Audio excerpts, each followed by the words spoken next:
100% proof हो जाएगा कि जब प्रेत अपनी पर आते हैं ना, तो भागने के लिए जगह कभी कभी मिलती नहीं है। इनके परिवार में ऐसा कोई नहीं, परिवार नहीं, इनके पूरे खानदान में ऐसा कोई नहीं जो ये प्रेत होते हैं पर कोई सवाल उठा दे। किसी को कोई क्वेश्चन नहीं पूछना। इनसे किसी से भी आप पूछ लीजिए कि क्या भूत प्रेत होते हैं? हाँ होते हैं। आपने क्या अनुभव किया है? हाँ किया है।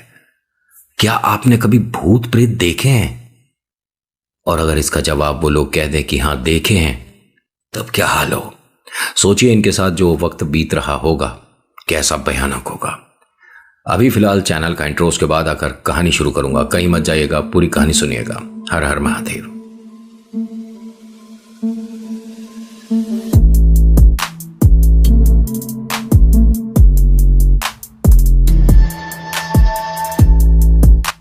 कहानी शुरू करने से पहले एक छोटी सी रिक्वेस्ट है। नीचे इतने सारे बटन्स हैं, लाइक है, शेयर है, कमेंट है। प्लीज लाइक करिएगा, शेयर करिएगा। अगर आपको कहानी अच्छी लगी तो ठीक है, ऐसे नहीं कि मैंने कह दिया तो कर दिया, ना ना।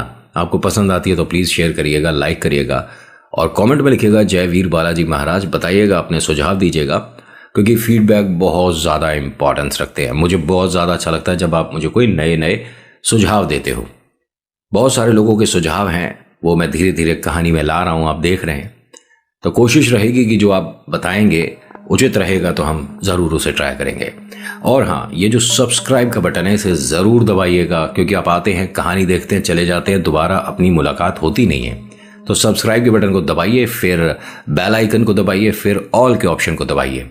उसके बाद जब भी मेरी कोई नई कहानी आएगी आपके पास मैसेज आएगा। कहानी आज की पायल की है, रहने वाली मेरठ की है। एक बड़ी दीदी, एक छोटा भाई, मम्मी पापा, दादी दादा, ये सभी लोग साथ रहते हैं। पूरे घर में सबसे ज्यादा लाडली है पायल। हर किसी को इसके साथ बैठकर 10 मिनट अगर बात करनी है तो करनी है, वरना ऐसा लगता है दिन खत्म नहीं हुआ। जो बड़ी बहना है वो इससे पढ़ाई रिलेटेड भी बात करती है, और जब दो बहनें आपस में बात करती हैं तो उनका फैशन सेंस भी सामने आ जाता है। जो छोटा भाई है वो अपने स्कूल की शिकायतें करता रहता है। कभी कभी मम्मी ने मेरे को ऐसे कर दिया, पापा ने मुझे ऐसे कर दिया, ये सब भी चलता रहता है। और ये बहन, हाँ अच्छा ऐसा हुआ, ओह ये गुड़िया 12th में अब आई है, 11th से 12th में आई है। और ये 11वीं 12वीं का जो हिसाब किताब है कुछ ऐसा रहता है बच्चों के बीच में, क्योंकि हम भी 11वीं 12वीं से ही आए हैं। तो इसमें हमारी ना हॉबीज बदलती रहती हैं, हमारा फैशन सेंस बदलता रहता है, हमारे दोस्त भी अधिकतर बदलते रहते हैं, और हमारा मन या हमारा झुकाव किसी तरफ होने लग जाता है। रिलेटेड नॉट प्यार इश्क मोहब्बत, ठीक है। ये गुड़िया ऐसी है ही नहीं, इसके मन में सिर्फ और सिर्फ पढ़ाई, फैमिली, दोस्त, इसके अलावा कभी कुछ और मैटर किया ही नहीं। पढ़ाई में अच्छी है, ऐसा नहीं है कि इसको कभी 47 या 49 नंबर आते हैं, ऐसा नहीं है। अच्छे नंबर आते हैं, क्लास में होनहार बच्चों में आती है, पूरे स्कूल में कोई भी पार्टिसिपेट करना होता है स्पोर्ट्स वगैरह में, उसमें भी, यानी कहीं से भी किसी भी तरह की इसमें कोई प्रॉब्लम नहीं है। प्रॉब्लम तो खैर शब्द सही नहीं होगा। लड़की बहुत ज़्यादा मतलब चटक पटक रहती है, खूब खुश रहती है, सबके साथ घुलती मिलती है, कोई रिजर्व नेचर नहीं है इसका। बात प्रेत से कहाँ से जुड़ गई पता चलेगा भी।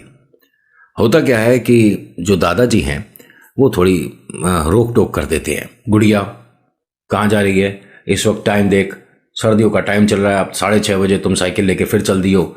नहीं दादाजी, मैं वो घर का कुछ सामान लेने जा रही थी, अपने भाई को भेज, अकेले मत जा। और दादी, अरे जान दो, ये रही लाला की दुकान, जा। दादी हमेशा अरे कोई बात नहीं, अरे कोई बात नहीं। और ये जो बात है ना, अगर रोक टोक हो गई होती, एक मिनट, रोक टोक नहीं, अगर पायल ने दादी और मैया की बात मान ली होती तो समस्या नहीं होती। इनके पिता जो हैं वो बाजार से थोड़े से लेन देन के चक्कर में बहुत व्यस्त रहते हैं, घर पर बिल्कुल ध्यान नहीं दे पाते, उन्हें पता ही नहीं कि घर पर क्या चल रहा है। और इसमें इनकी कोई गलती नहीं। सुबह 7-8 बजे निकलते हैं काम पर, पूरे दिन की भाग दौड़, उसके बाद रात में 10:30-11 बजे तक आते हैं। पूरे दिन की थकान, खाना खाया, लेटे सो गए। बस उन्हें इतवार को कभी मौका मिल जाता है तो बात हो जाती है। संडे सभी के लिए बड़ा स्पेशल होता है, क्योंकि उस टाइम पापा और दादाजी रसोई में होते हैं। ये कुछ कभी खिचड़ी बना रहे हैं, कभी पनीर की सब्जी बना रहे हैं, उतना खाना नहीं बनाते जितना ये बर्तन फैला देते हैं। मिडिल क्लास साधारण सी प्यारी सी फैमिली है। पिता को अब 2 महीने बाद से हिम्मत मिलने वाली है। इनकी जो बड़ी गुड़िया है उसकी जॉब फिक्स होने वाली है, वो ट्राई कर रही है, इंटरव्यूज दे रही है। तो ये जो मैं आपको सारी बातें बता रहा हूं, अभी आप कहानी में अच्छे से आ चुके हो, परिवार को जान चुके हो, और आपको इंतजार है गुड़िया का इंटरव्यू का। इंटरव्यू होता है, सिलेक्शन होता है, उसकी जॉब लगती है, घर पे आती है मिठाई लेकर, और सभी को ये मानिए कि जैसे नया जीवन मिल गया, क्योंकि अब रुपया 2 रुपया घर में और आएगा तो जो ख्वाहिशें हैं, जो हमारी इच्छाएं हैं, वो अब जल्दी जल्दी पूरी हो जाएंगी। क्योंकि पापा टाल दिया करते थे, कोई बात नहीं बेटा अगले महीने, फोन लेना है, कोई बात नहीं बेटा अगले महीने। ये बात तो चलो घर में खुशी की है। यहां दादा ने गुड़िया से एक छोटी सी फरमाइश कर दी कि देख, हमने कहा था कि तेरी नौकरी इस साल लगेगी, तू अच्छे से कमाएगी, लेकिन तूने हमसे एक वादा किया था कि दादा दादी जी जब नौकरी लग जाएगी तो मैं रिश्ते के लिए हाँ कर दूंगी। अब तुझे रिश्ते के लिए हाँ करनी है, हम लड़का देखना शुरू करने वाले हैं। माँ ने कहा कि 1 मिनट, पिताजी और मैया, आप ना इसे अभी थोड़ा जॉब पर, मतलब शुरू हुई है, आज जॉब लगी है, 2-4-6 महीने तो करने दो, क्या पता जिस घर जाए वहां लड़के वाले मना कर दें कि भाई नहीं जॉब नहीं करनी, तो ऐसा अच्छा नहीं लगेगा। फिर पापा ने एक बात बोली कि 1 मिनट, इससे पूछो पहले कि इसका मन क्या है, कोई लड़का देख रखा है। अब पापा इस तरह से बात करें तो भाई साहब देख भी रखा हो तो मना कर दे, क्योंकि पापा से सबको डर सा तो लगता ही है। अब यहाँ पे जो छोटा भाई है वो भी ध्यान से सुन रहा है। दीदी, आपने कोई लड़का पहले से देख रखा है? उसने कहा अरे मेरे को फुर्सत नहीं है कोई भी, और पापा मैंने कोई नहीं देख रखा, आप क्या चाहते हो ये बताओ, मैं जॉब करूं या नहीं करूं? क्योंकि अगर ऐसा ही सबके मन में था तो मुझे इंटरव्यू के लिए क्यों भेज रहे थे? उन्होंने कहा नहीं, जैसा तेरा मन। उसने कहा मैं तो जॉब करना चाहती हूँ, और मैं चाहती हूँ कि 1-2 साल में जो पोस्ट मुझे चाहिए वहां तक पहुंचूं। पापा ने कहा कि ठीक है, आज के बाद कोई इससे शादी की बात नहीं करेगा, और सुन मेरी बात, जो तू कमाएगी वो तेरे ही अकाउंट में रहेगा और तेरी ही शादी में इस्तेमाल होगा, मेरे पे नहीं है पैसे तेरे लिए शादी वादी के लिए। अब सब हंसने लगे कि ये बात भी बढ़िया है। फिर छोटी गुड़िया से कहते हैं, पायल से, कि जब तुम्हारा भी 12th हो जाए, कॉलेज हो जाए, और तुम भी दीदी जैसी काबिल हो जाओ ना, तो खुद जोड़ लेना अपनी शादी के पैसे। और हाँ भाई, तू कुछ करेगा जिंदगी में, नहीं करेगा? उसने कहा पापा हाँ करूंगा, कुछ तो करूंगा, ये कुछ तो करूंगा के चक्कर में मुझे तो ऐसा लगता तेरा तो ब्याह भी नहीं होगा। और सब लोग हंस रहे हैं। तभी इनके गेट पर कोई आया, शाम के 6-6:30 के आसपास था। पिताजी ने कहा कि तुम सब रुको, मैं देख कर आता हूं। तभी उसने बेटे ने कहा कि पापा आप बैठो ना, मैं देखता हूं। वो गेट पर गया, और ये जो भाई है 10th में है, तो 10th के बच्चे भी इतने छोटे नहीं होते। हाँ जी बताइए। हाँ, नहीं हमें नहीं चाहिए। अरे नहीं चाहिए ना, जाइए। पापा ने अंदर से आवाज दी कि बेटा कौन है? अरे पापा कोई नहीं चाहिए भैया, जबरदस्ती। अरे आप मेरे हाथ पे क्यों लगा रहे हो, क्या है ये? इस तरह से जब पापा बाहर आ गए, क्या हुआ?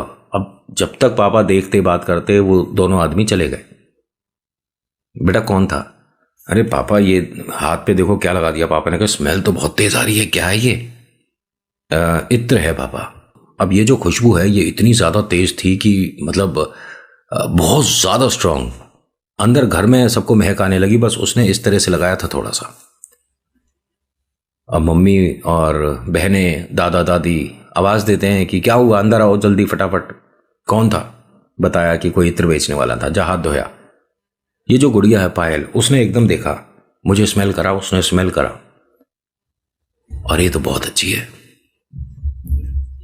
भैया एक काम कर, बाहर जाओ, उन्हें देख क्या, कितने पैसे का लेकर आ। नहीं मैं नहीं जा रहा, अब सर्दियों का टाइम हो रहा है, 6:30-7 बज रहे हैं, मैं नहीं जाता रात में अंधेरे में। एक तो हमारे घर से आगे 3 जो स्ट्रीट लाइटें जलती है नहीं, ऑन ही नहीं होती है, पता नहीं क्यों।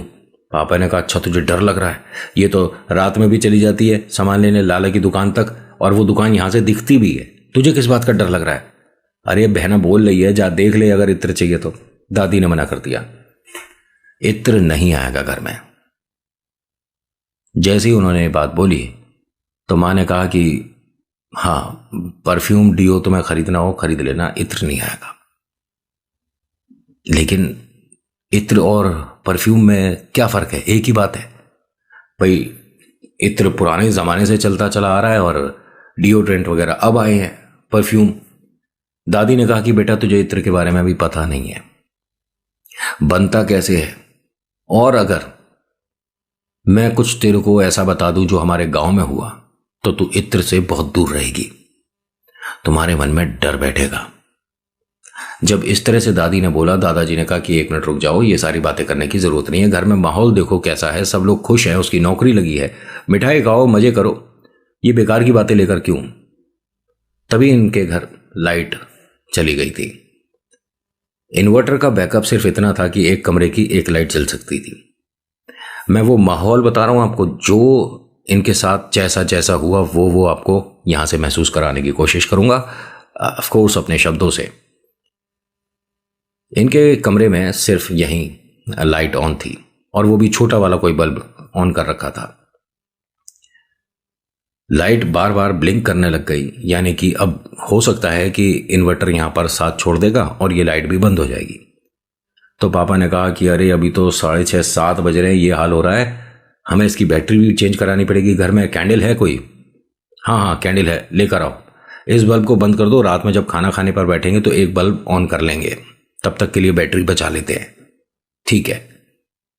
अब इनका ये कहना है, पायल का, कि जब दीदी ने इस तरह से लाइट करी और कैंडल जला रही थी तो ठीक उसके पास मुझे एक चेहरा दिखा। वो हमारे घर में नहीं है कोई भी, और मैं उसे देखकर एकदम चिल्ला गई। दीदी के हाथ से कैंडल और मैच बॉक्स गिर गया। सबने कहा कि अरे इस तरह से क्यों चिल्ला रही है, डरा रही है क्या? पायल ने कहा कि मैं क्या बताऊं आपको कि मुझे अभी क्या दिखा है। दादी ने कहा कि अगर ऐसी बात है तो चल मैं तेरे को गांव की एक कहानी सुनाती हूं, सारे जने पास पास आ जाओ। अम्मा ने जब कहानी शुरू करी तो पायल की मम्मी ने पहले मना किया कि रहने दो। उन्होंने कहा नहीं, बच्चों को कुछ इससे सीख मिलेगी। चलिए ठीक है, और हाँ तू जा अंदर और पहले साबुन से हाथ धोकर आ, तेरे इस इत्र की इतनी ज़्यादा तेज़ खुशबू है कि हमें यहाँ बैठना मुश्किल पड़ रहा है। नहीं मैं अंदर नहीं जाऊँगा, अंदर लाइट नहीं है। अरे जाना। नहीं नहीं अंदर लाइट नहीं है। तो दीदी ने कहा किचन में से एक और कैंडल ले ले और इस वाली कैंडल से जला के अंदर चला जा, हाथ धोकर आ। दीदी आप भी मेरे साथ चलो। अरे मुझे दादी की बात सुननी है, क्या बता रही हैं, आकर सुन लेंगे ना, मेरे साथ चलो आप। दीदी ने कहा कि अच्छा चल ठीक है। अब दीदी ने ये बताया कि जब ये उठकर गए हैं दोनों जने, दोनों बोल कर गए थे कि दादी जब तक हम आते नहीं है बात मत शुरू करना। सब लोग एक अलग से माहौल में हैं यहाँ पर। देखिए हंसी मजाक तो चल ही रहा है, लेकिन ये जो दादी बताने वाली थी ये मेरे ख्याल से ठीक नहीं था। आपको ऐसी बातें कुछ अलग तरीके से बतानी चाहिए, अपने बच्चों को भी या बड़ों को भी। डराने का मतलब नहीं बनता, सिखाने के लिए तो ठीक रहता है। अब ये दोनों अंदर गए हैं। दीदी ने मजाक मजाक में क्या किया, जब वो साबुन से हाथ धो रहा था तो वो कैंडल को बुझाकर भागती हुई अपने रूम में आ गई। वो भी भागकर आ रहा था, लेकिन उसका कहना यह है कि मैं बीच में दीदी से टकराया था और दीदी ने कहा कि मेरे से टकराया नहीं था। वो ये बात मानने को तैयार ही नहीं था। वो कहता है कि गैलरी में कोई था जिससे मैं टकराया हूं, और घर वालों ने कहा कि तू बेकार की बातें कर रहा है। नहीं दीदी, मुझे इस तरह से आप कैंडल बंद करके क्यों भागे थे? बड़ी बहन हो और कम से कम आपको मेरी रक्षा सुरक्षा करनी चाहिए। दीदी हंसकर कहती हैं कि रक्षाबंधन पे तू करता है प्रॉमिस कि रक्षा करेगा और हम तेरी रक्षा करें। ये ना लड़का डर के मारे कांप रहा था। दादी ने कहा कि तू ठीक है? हाँ मैं ठीक हूं, लेकिन आप ये मत कहो कि आप नहीं थी गैलरी में, आप ही थी जिनसे मैं टकराया हूं। नहीं बेटा, अच्छा ठीक है मैं थी। अब तो पक्का मतलब यकीन हो गया ना? हाँ तो आप पहले मना क्यों कर रही थी? जबकि ये थी ही नहीं, ये तो कमरे में काफी देर पहले आ गई थी। जब तक वो आता, क्योंकि वो हाथ के साथ साथ मुंह हाथ धोने लग गया था तो उसे पता ही नहीं था। जब तक पता चला दीदी चली गई थी यहां से। छोटी वाली दीदी ने कहा कि तुझे सच में ऐसा लगा था कि दीदी से टकराया था? हाँ पायल दीदी, मेरे को पक्का पता है। और श्रुति दीदी झूठ बोल रही हैं। उन्होंने कहा हाँ दीदी खैर तेरे साथ ही आई हैं, हो सकता है टकराए हो। तो दादी कुछ बता रही हैं। दादी बताइए। दादी ने कहा कि बहुत समय पहले की बात है, जब हमारी शादी हुई थी तो एक हमने पुलिया पार करी थी। शादी वाले दिन की बात है, मतलब जब हम डोली में बैठ के तुम्हारे दादाजी के घर आ रहे थे तो वो पुलिया पे एक औरत बीचों बीच बैठी हुई थी और वो कुछ ऐसे ही सामान बेच रही थी, इत्र खुशबू वाले सामान। और उसने कहा कि जब तक मेरे से कोई सामान नहीं खरीदोगे मैं गाड़ी आगे नहीं जाने दूंगी। सबको बड़ी हंसी आई कि इस तरह से कोई सामान अपना बेचता है नहीं। तो सबने कहा कि अम्मा तेरे पास क्या है, फिर क्या खरीदें? तो उसने कहा कि मोर पंख है,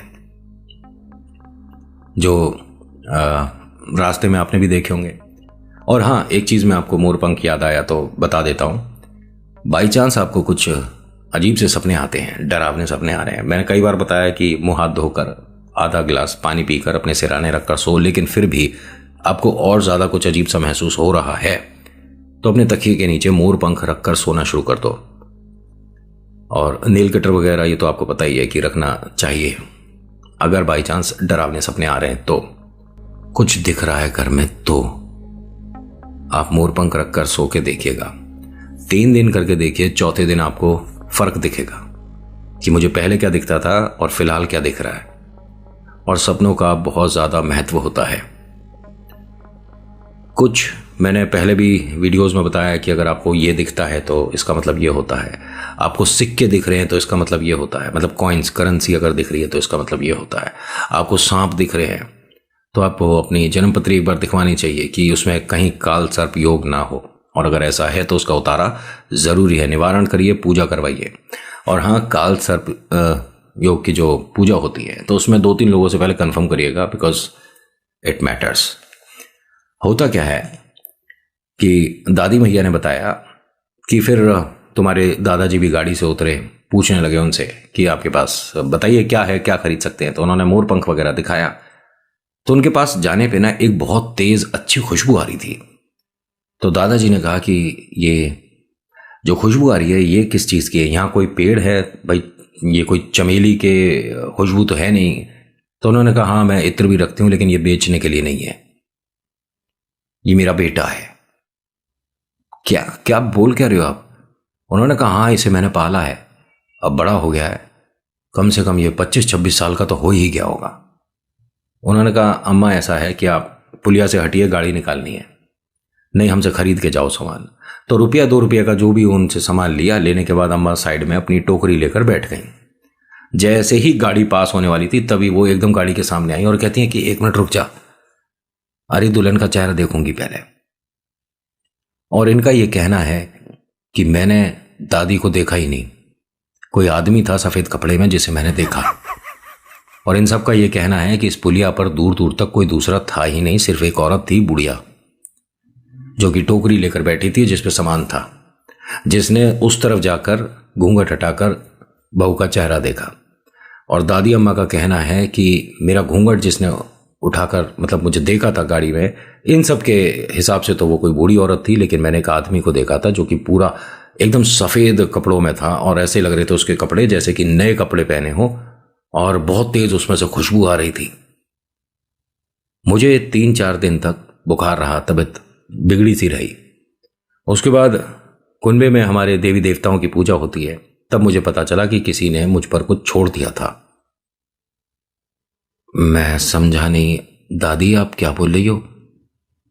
पायल ने भी कहा कि आप ये जो बोल रही हो पापा ये सच है? बेटा मैंने भी सुना है।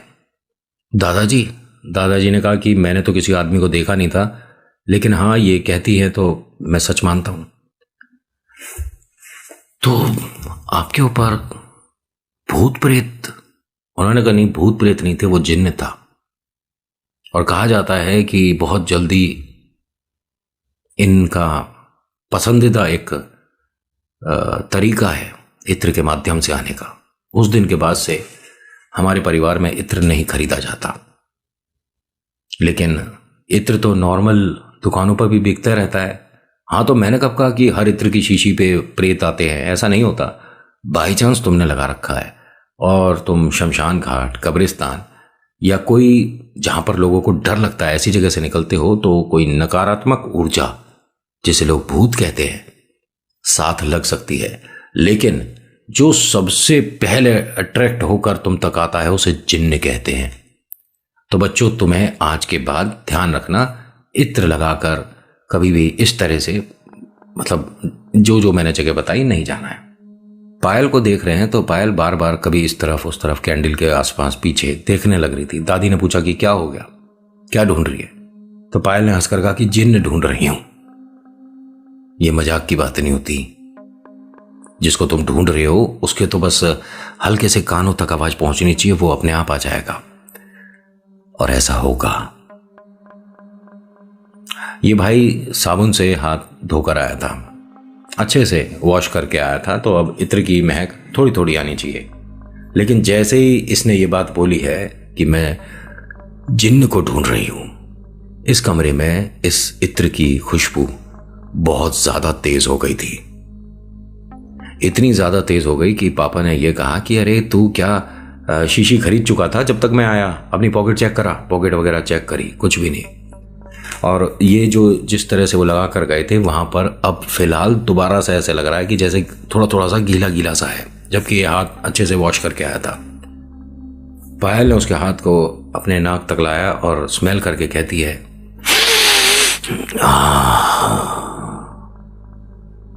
मुझे ये खुशबू बहुत पसंद है, मैं खाना चाहता हूं इस खुशबू को। दादी ने कहा कि ये बेकार की बातें मत कर और इस तरह से बिल्कुल नौटंकी नहीं करनी है। तुझे पता नहीं है इन चीजों में मजाक नहीं होता है।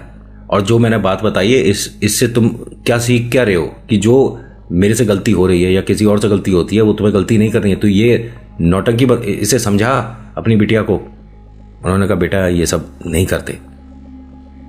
अब उसने अपने पापा को ध्यान से देखा। पापा का नाम लेकर क्या बोलती है कि सुनील, मुझे देखना चाह रही है पायल, और अब मैं शायद यहां से जाऊंगा नहीं। लेकिन ये तो शुरुआत है, आप अंदाजा नहीं लगा सकते कि पूरे घर का क्या हाल होने वाला है।